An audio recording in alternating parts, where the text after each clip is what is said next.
కేంద్ర ప్రభుత్వ వైఖరిని మరోసారి ఎండగట్టడానికి తెలుగుదేశం పార్టీ ధర్మ పోరాటానికి సిద్ధమైంది.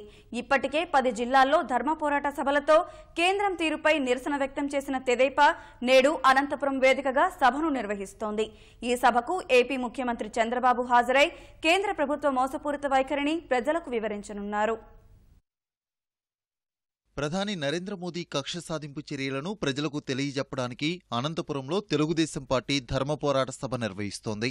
రాష్ట్ర విభజన అనంతరం ఆంధ్రప్రదేశ్ను అన్ని విధాలా ఆదుకుని అభివృద్ధి చేస్తామన్న కేంద్ర ప్రభుత్వం చేసిందేమిటి అనే విషయంపై అనంత వేదికగా సీఎం చంద్రబాబు ప్రజలకు వివరించనున్నారు. కేంద్ర ప్రభుత్వం సహాయం చేయకపోయినా ఆర్థిక లోటును పూడ్చుకుని జల ప్రాజెక్టులు ఎలా నిర్మించుకుంటున్నది సీఎం చంద్రబాబు ప్రజలకు వెల్లడించనున్నారు. ఇప్పటివరకు రాష్ట్రంలో 10 జిల్లాల్లో ధర్మ పోరాట సభలు నిర్వహించగా అనంతలో నేడు 11వ సభ జరగనుంది. ఈ సభకు చంద్రబాబు మధ్యాహ్నం 2 గంటలకు వచ్చి 5 గంటల వరకు ఉండేలా పార్టీ నేతలు ప్రణాళిక చేశారు. ధర్మ పోరాట సభ ద్వారా ప్రభుత్వం అనంతపురం జిల్లాకు చేసిన అభివృద్ధిని వివరిస్తూనే కేంద్ర ప్రభుత్వం ప్రధాని మోదీ ఏ విధంగా ద్రోహం చేశారనే విషయాన్ని ప్రజల్లోకి తీసుకెళ్లేలా కార్యక్రమాన్ని రూపొందించారు. కనీసం పోలవరం, పట్టసీమ లాంటి పెద్ద పెద్ద ప్రాజెక్టులు గౌరవ సీఎం గారు కూడా చేస్తుంటే ఆ రోజు మీరు చెయ్యండి, నేను హామీ ఇస్తానని చెప్పిన మాట ప్రకారం చేస్తే కనీసం 6 నెలల నుంచి ₹1 పండు కూడా ఇవ్వకోకుండా పాపాను కూడా పోలేదు, డబ్బులు కూడా ఇవ్వకోకుండా ఇబ్బందులు పెడుతున్నారు.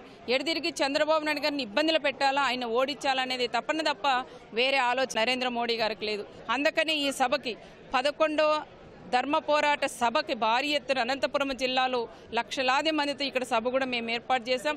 ప్రతి ఒక్కరు కూడా ఇక్కడికి వస్తారు కాబట్టి అందరూ కూడా అనంతపురం జిల్లానే కాకుండా ఈ రాష్ట్రం ప్రజలు సత్తా ఏంటో కూడా నరేంద్ర మోడీ కినిపించేలాగా మేము చూపిస్తామని కూడా ప్రతి ఒక్కరు కూడా ఈరోజు చెప్పారు. కేంద్ర ప్రభుత్వ వైఖరిని ఎండగెడుతూ అదేవిధంగా కేంద్ర ప్రభుత్వాన్ని కళ్ళు తెరిపించే విధంగా ఇక్కడ ప్రసంగాలు కూడా ఉంటాయి.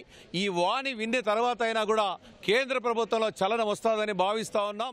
అనంతపురం నగరంలోని ఎంవైఆర్ కళ్యాణ మండపం వద్ద ధర్మ పోరాట సభ నిర్వహించడానికి భారీ ఏర్పాటు చేశారు. జిల్లా వ్యాప్తంగా 14 నియోజకవర్గాల నుంచి 1,50,000 మంది ప్రజలు ఈ సభకు వచ్చేలా 1,200 బస్సులు, ఇతర వాహనాలు ఏర్పాటు చేశారు. ప్రధాని నరేంద్ర మోదీకి కనువిప్పు కలిగేలా ధర్మ పోరాట సభను నిర్వహిస్తున్నట్లు తెదేపా నేతలు చెబుతున్నారు.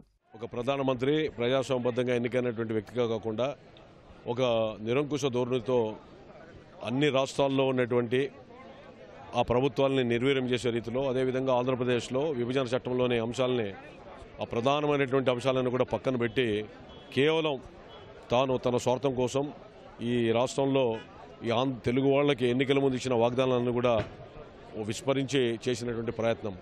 ముఖ్యమంత్రి గారు ఈ యొక్క సభ ద్వారా ప్రజల్ని చైతన్యపరచడమే కాకుండా తన నిరసనని, ఆంధ్ర రాష్ట్ర ప్రజల యొక్క మనోభావాల్ని, ఆవేదనని వ్యక్తపరచడానికి ఈ సభ జరుగుతోంది. జనవరిలోపు మిగిలిన 2 చోట్ల కూడా ధర్మ పోరాట సభలు నిర్వహించి కేంద్రంపై పోరాటానికి రాష్ట్ర ప్రజల మద్దతుతో ముందుకు పోతామని తెదేపా నేతలు చెబుతున్నారు.